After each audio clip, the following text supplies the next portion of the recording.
आपण पाहताय शिंदखेडा माझा टीव्ही न्यूज, जे सत्य तीच बातमी। विधान परिषद निवडणुका तोंडावर आलेल्या असतानाच राजकीय वर्तुळात एका मोठ्या चर्चेने जोर धरलाय।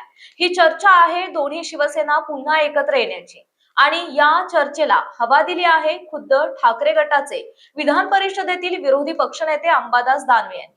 अंबादास दानवेंनी केलेल्या एका वक्तव्यामुळे आता शिंदे आणि ठाकरे गट पुन्हा एकत्र येणार का, अशा चर्चांना आता उधाण आलंय। विधान परिषद निवडणुकांच्या पार्श्वभूमीवर महाराष्ट्राच्या राजकारणात पुन्हा एकदा मोठ्या घडामोडी घडताना दिसतायत। ठाकरे गटाचे फायर ब्रँड नेते आणि विधान परिषदेचे विरोधी पक्षनेते अंबादास दानवे यांनी दोन्ही शिवसेना एकत्र येण्याबाबत एक मोठं विधान केलं।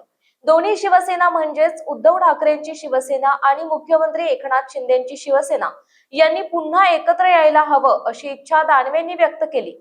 आगामी निवडणुका पाहता दानवेंच्या या विधानाला आता राजकीय वर्तुळात प्रचंड महत्त्व प्राप्त झालंय। 2022 मध्ये झालेल्या मोठ्या बंडानंतर शिवसेनेत उभी फूट पडली। त्यानंतर पक्ष, नाव आणि धनुष्यबाण हे चिन्ह एकनाथ शिंदे यांच्या गटाला मिळालं, तर उद्धव ठाकरे यांच्या गटाला मशाल हे चिन्ह घेऊन नवीन संघर्ष सुरू करावा लागला।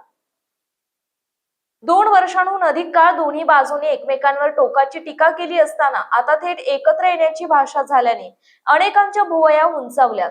अंबादास दानवे यांचे हे वक्तव्य म्हणजे त्यांची वैयक्तिक इच्छा आहे की यामागे ठाकरे गटाची काही ठरवून केलेली राजकीय रणनीती आहे। याबाबत अद्याप मातोश्रीवरून किंवा शिंदे गटाकडून कोणतीही अधिकृत प्रतिक्रिया आलेली नाही। मात्र या एका विधानाने दोन्ही पक्षातील कार्यकर्त्यांमध्ये आणि नेत्यांमध्ये तर्कवितर्कांना उधाण आलंय।